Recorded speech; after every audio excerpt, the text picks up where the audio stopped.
Sejam bem-vindos a mais um programa Questionamento Jurídico, o seu programa semanal com os principais temas do mundo do direito.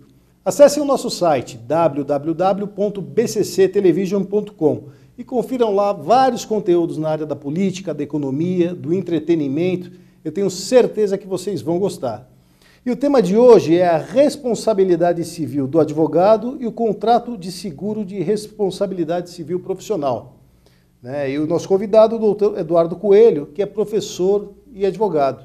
Doutor Eduardo, muito obrigado pela presença aqui conosco. Eu que agradeço, Marcelo. Para mim é um prazer poder participar aqui desse programa Questionamento Jurídico. E um tema que agora está ganhando uma repercussão um pouco maior. Será um prazer aqui a gente poder trocar uma ideia sobre ele. Com certeza vamos aprender mais sobre esse tema, que durante muitos anos, talvez até por uma questão de mercado, não é? Com os mercados menores não havia essa situação de uma discussão tão acalorada sobre a responsabilidade do advogado, dos escritórios de advocacia em relação às suas causas e aos seus clientes. Eu começo perguntando qual que é a responsabilidade do advogado? Quando a gente fala de responsabilidade civil, a gente sempre tem em mente como a vítima de um dano injusto ela pode ser ressarcida. Tá? E dentro desse paradigma, né, da responsabilidade civil e como buscar a reparação desse dano, nós entramos aí também na esfera da responsabilidade do profissional da advocacia, do advogado, dos escritórios de advocacia. Quando a gente fala da responsabilidade civil, com o Código de Defesa do Consumidor, tá? Ele traz como regra geral a responsabilidade civil objetiva. Tá? Já a responsabilidade do advogado, assim como do médico, tem aí essa semelhança com o do médico, o profissional liberal, né, o autônomo, eles têm a responsabilidade civil, tá? É uma responsabilidade civil subjetiva, onde precisa ser evidenciada a culpa ou dolo para a responsabilidade. Tá? Então, quando a gente parte para esse pressuposto do advogado, tá, nós temos sempre que analisar a responsabilidade dele. Então, não é uma responsabilidade, tá, de resultado, uma responsabilidade de fim, é uma responsabilidade de meio. Tá?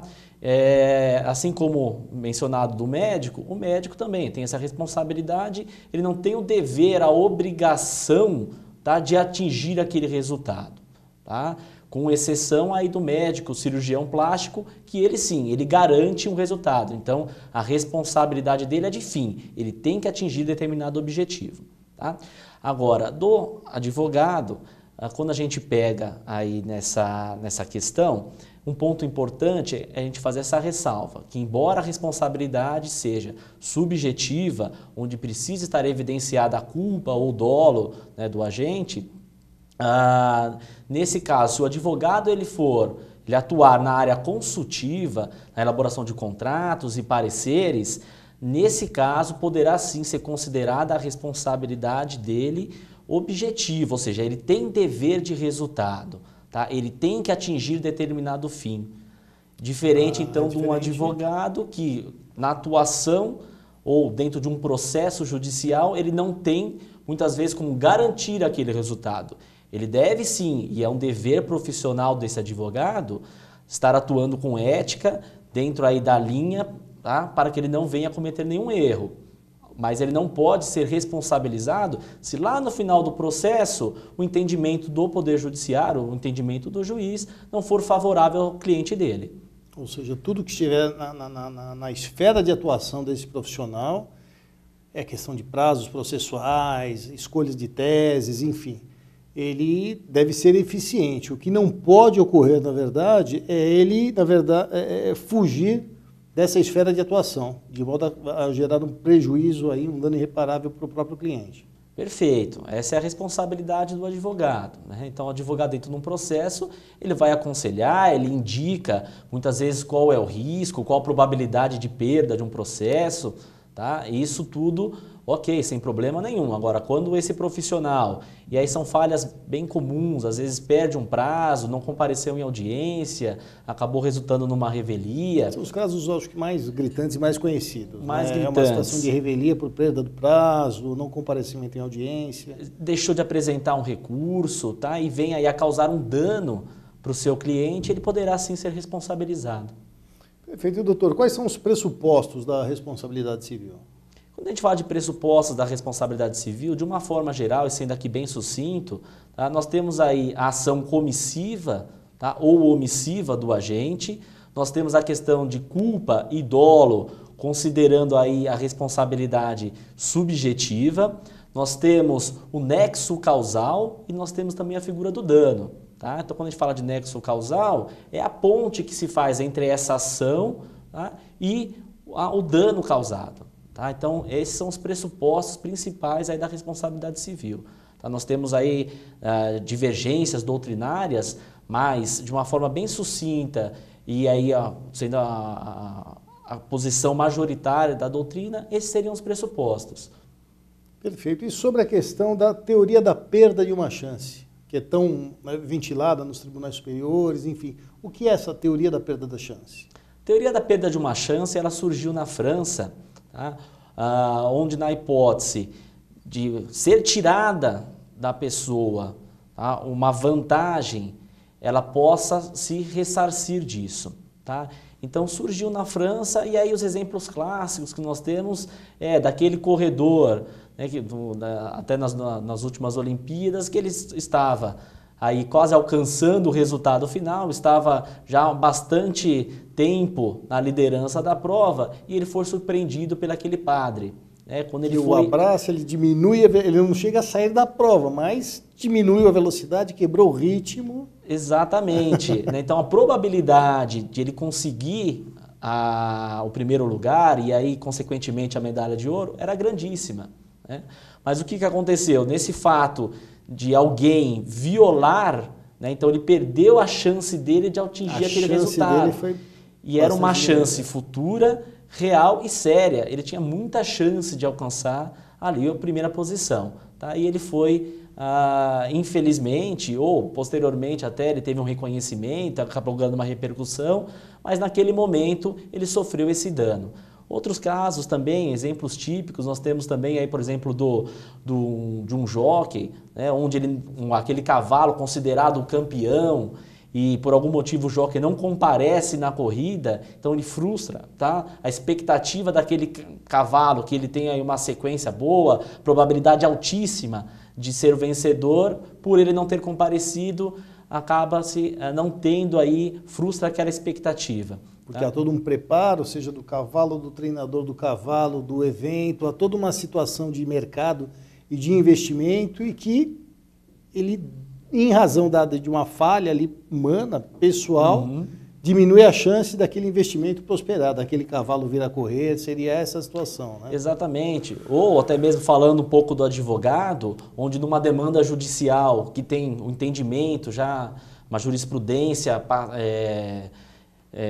grande parte da jurisprudência já entende determinado sentido, então a probabilidade de êxito é muito grande e por uma falha profissional desse advogado, a pessoa, então vamos pegar por exemplo, o advogado, ele entrou com ação, já tem a posição doutrinária, tem a posição jurisprudencial naquele sentido e por ele ter perdido um prazo, tá? O seu cliente não atingiu ou não alcançou aquele resultado esperado, que era realmente uma chance séria. Tá? Ele tinha uma chance de 80% de êxito por hipótese, se a gente tivesse como mensurar, e em razão do erro profissional, perdeu-se a chance. Perdeu-se a chance. Tá? Então, nunca aconteceu, mas havia uma expectativa muito grande, uma probabilidade muito grande de se chegar naquele objetivo. Nós tivemos aqui no Brasil um caso bastante emblemático e que ganhou uma certa repercussão, que era um caso que aconteceu relacionado ao programa Show do Milhão. Não sei se você se recorda aí do quadro, mas a grande discussão aí que se tinha e virou depois uma ação judicial é que uma senhora, ela participando do programa Show do Milhão do SBT, ele acabou chegando na pergunta dos R$500 mil, tá? Ela acertou e quando se chegava na pergunta dos R$500 mil, acertando, existia a possibilidade da pessoa responder ou não a pergunta, a questão do 1 milhão. Então ela dobrava o prêmio. Correto. Então ela ia passando e acertando, tá, as perguntas e chegando no 500 mil aparecia a possibilidade dela optar em responder ou não a pergunta. Tá? E essa participante, ela chegou acertou a pergunta dos 500 mil e aí chegou a tão famosa pergunta do 1 milhão. E essa pergunta do 1 milhão apareceu para ela o questionamento, sendo qual seria aí o percentual previsto na Constituição Federal reservado para os índios. E apareceram lá, eram 4 alternativas, a letra A, B, C e D. Tá? Ela, verificando os percentuais, ela optou por não responder a pergunta do 1 milhão. Considerando que se ela respondesse e errasse essa pergunta, ela perderia o prêmio e, salvo engano, ela ganharia só R$300, que era a participação no programa. Correto. Tá? Então, ela decidiu por não responder essa pergunta, tá? E, terminando o programa... Aí ela ficou porque ela tinha a situação de responder e errar e sairia com o prêmio de participação, não é? Que era só os R$300. Ou ela não responde e sai com os 500 mil, ou se responde e acerta, leva a bolada, leva 1 milhão. Leva 1 milhão em barras de ouro. Esse era o programa, tá? E essa era a situação. Então, ela optou por não responder a pergunta do 1 milhão. Logo que ela viu os percentuais, ela não quis responder. Exatamente, ela não respondeu. Posteriormente, ela verificou, né, qual seria a resposta correta e a pergunta foi formulada considerando a enciclopédia Barça. Tá? Porque não existe na Constituição Federal um percentual fixo sobre esse assunto.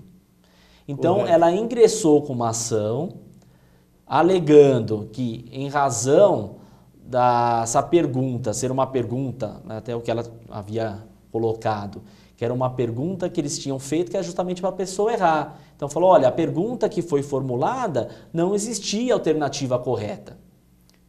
Mesmo porque a pergunta não é segundo a enciclopédia Barça, qual o percentual? Perfeito, não, a enciclopédia Barça apareceu depois. Depois, quando foi, né, identificada onde surgiu, né, o que embasou aquele questionamento, aquela pergunta do 1 milhão. Tá?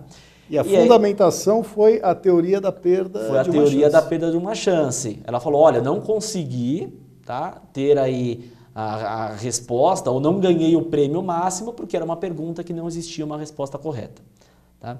E aí ela ingressou com essa ação, ela conseguiu em primeira instância, então a ação foi julgada procedente, ela ganhou a diferença do prêmio, os 500 mil, foi confirmado pelo Tribunal da Bahia.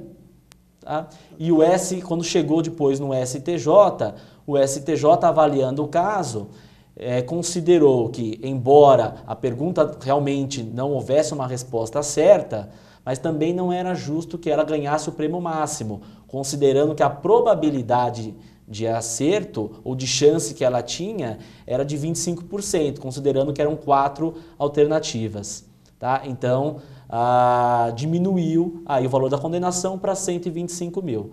Então, esse foi um caso que gerou bastante repercussão, embasado aí na teoria da perda de uma chance, na probabilidade real, tá, de se auferir ou ter determinada vantagem. Perfeito. Vamos a um rápido intervalo. Em breve voltamos com o segundo bloco do programa Questionamento Jurídico. Até já.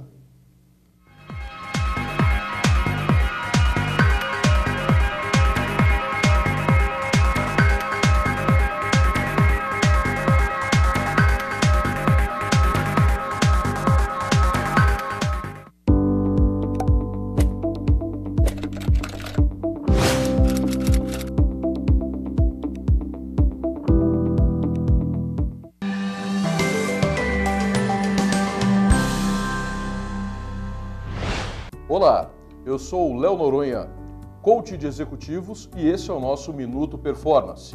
Nossa dica de hoje é sobre a produtividade no trabalho. Você está atingindo os índices de produtividade que gostaria? Se não está, algumas atitudes podem estar sabotando você. Já pensou sobre isso? você precisa conhecer um pouco sobre si mesmo, conhecer seus hábitos e o que te prejudica a alcançar o seu objetivo. Conheça alguns dos fatores que explicam claramente como alguém pode não ser produtivo em seu local de trabalho. Primeira dica, a falta de sono. Você sabia que a falta de sono adequado faz com que seja muito difícil se manter atento? Sabia também que é importante sempre ter uma atitude positiva, ou seja, ser feliz e se manter positivo e otimista no trabalho aumentem muito a sua produtividade. A falta de exercícios também pode te prejudicar, ou seja, fazer um pouco de exercício físico antes de ir trabalhar diariamente ou até durante a pausa do almoço melhorem muito a sua produtividade, entre outras mudanças de hábitos, mudanças comportamentais. Essa foi a nossa dica de hoje. Espero que você se torne cada vez mais produtivo. Até a próxima!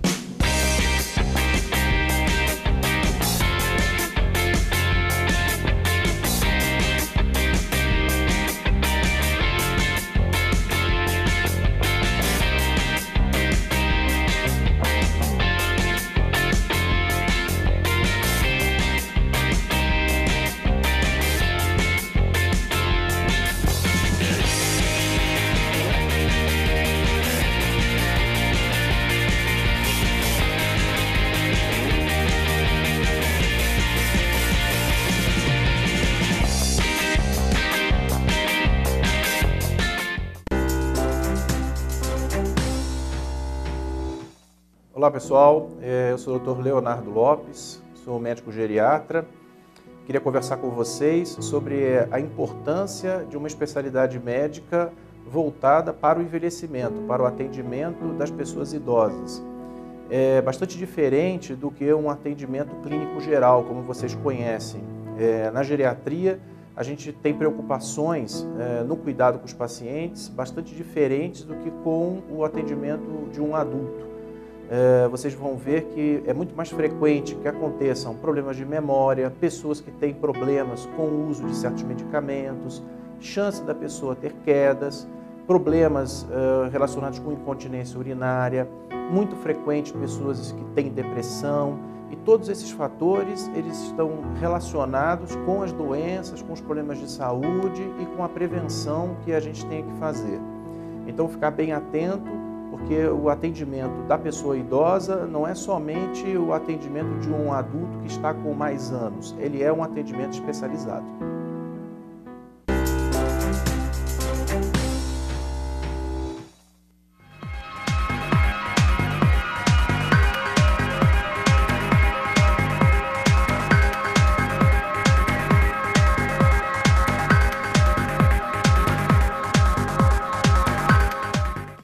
Voltamos com o segundo bloco do programa Questionamento Jurídico, hoje com o professor Eduardo Coelho, tratando do tema responsabilidade civil do advogado.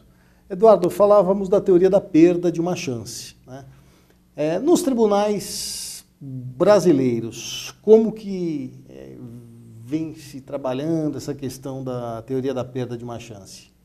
A teoria da perda de uma chance, ela ganhou repercussão nesse caso que comentamos há pouco, do show do milhão. Tá? E hoje, cada vez mais, cresce o número de demandas justamente invocando, né, ou pleiteando algum direito, e aí menciona-se a teoria da perda de uma chance. Tá? E qual que é o entendimento aí do judiciário com relação a isso? Tá? Para você ter aí, de fato, uma indenização, aí um dano, seja ele material ou imaterial, tá?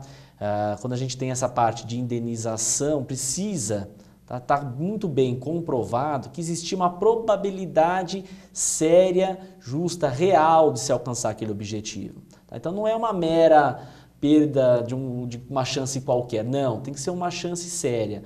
Um caso, análise em concreto, tá? Para você identificar se naquela situação realmente existia aí uma chance, tá? E foi tirada a chance dessa pessoa. Tá? Então, acho que num caso em concreto é que você vai conseguir muito bem apurar ou tentar mensurar essa probabilidade que a pessoa tinha. Isso é interessante porque essa precisa ser uma chance real e séria, robusta. No caso do exemplo do show do Milão, fica muito bem identificado porque eram 4 alternativas, quer dizer, havia de forma efetiva essa chance a ser encontrada ali, né? E precisa também ser uma vantagem futura, né? Então, porque nunca vai chegar a concretizar porque algum fato acabou cortando isso antes, né? Um caso também do corredor. Então, ele só não conseguiu atingir, a probabilidade era muito grande, mas porque alguém de forma injusta, tá, acabou tirando esse direito da pessoa. Tá certo, perfeito. Falando um pouco da advocacia agora e dos mecanismos aí de proteção para o advogado, qual que é as alternativas que tem o advogado para se proteger, sob o ponto de vista aí da responsabilidade civil? Tá. Falando um pouco aí da responsabilidade do advogado, e até mesmo em muitos casos, tá, um dos argumentos é justamente a teoria da perda de uma chance, onde o cliente ele não atingiu um resultado esperado por uma falha profissional desse advogado. Tá? Então, uma das alternativas, e aí tem crescendo bastante o número, é esse advogado, o escritório de advocacia, contratar um seguro de RC. Tá? Então, chamado RC profissional para os advogados ou para escritório de advocacia. Tá? Então, esse profissional, se ele quer ter aí uma segurança maior para poder desempenhar a sua atividade, sabendo que todos nós estamos sujeitos a erros, tá? Na hipótese de um erro cometido por esse profissional, ele poderá acionar a sua seguradora, faz esse aviso de sinistro, tá? E tendo todos os requisitos, a seguradora indeniza aí o cliente, né? Ou como ele foi responsabilizado. Geralmente como é que acontece, Marcelo? O advogado ele está sendo responsabilizado por uma situação onde há aí a sua culpa, tá? Então geralmente tem uma ação judicial, mas não necessariamente precisa de uma ação judicial para isso. Mas na hipótese em que há uma ação judicial, ele foi condenado e ficou evidenciado a sua responsabilidade, tá? A seguradora ela realiza o pagamento da indenização. Tá? Então ela indeniza o advogado para que o advogado possa também aí pagar o valor daquela condenação judicial.